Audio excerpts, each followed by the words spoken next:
Colmar pour tous, on pense qu'il est temps de faire entrer Colmar dans le XXIe siècle. Monsieur Meyer a beaucoup d'idées, découvre beaucoup d'idées subitement à la veille des élections municipales.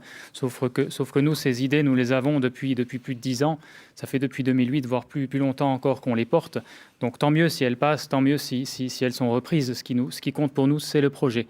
C'est de faire de Colmar une ville durable, de faire de Colmar une ville fluide avec les transports dont nous avons parlé, les pistes cyclables, etc. Une ville dynamique et créative avec cette carte culture pour tous que nous proposons, avec une ville attractive également, donc avec on n'en a pas parlé ce soir, mais avec une vraie politique d'attractivité pour les entreprises, de guichet unique notamment. Une ville rassemblée, parce qu'il faut en finir avec les clivages et aujourd'hui se mettre tous autour de la table, avec notamment des maisons de quartier et ces projets qui permettent aux Colmariens de se rassembler, et le tout dans une gouvernance renouvelée, parce que là, il est vraiment temps de changer les pratiques.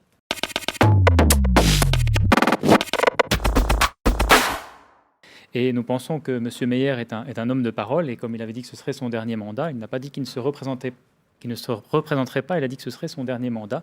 Donc ce sera peut-être aux Colmariens de l'aider à tenir parole.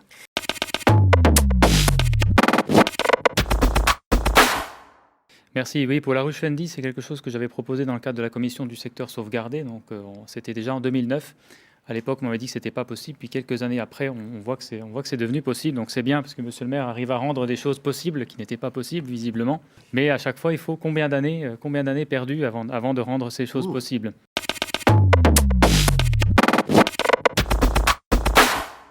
Sincèrement, moi, sans avoir des chiffres précis sur ce que ça coûte, je ne prends pas de décision. Et aujourd'hui, quand vous n'êtes pas aux manettes, les chiffres précis, vous ne les avez pas. En tous les cas, moi, je ne les ai pas. Donc aujourd'hui, je ne peux pas donner une le budget de la trace, c'est des chiffres qui sont facilement obtenables. Sur cette question. Effectivement, les chiffres, on les a. C'est le budget de l'astuce, c'est le budget de oui, Colmar-Aglo. En fait... On le voit dans Colmar-Aglo, on voit que les recettes représentent à peu près 30%, comme dans toutes les villes de France.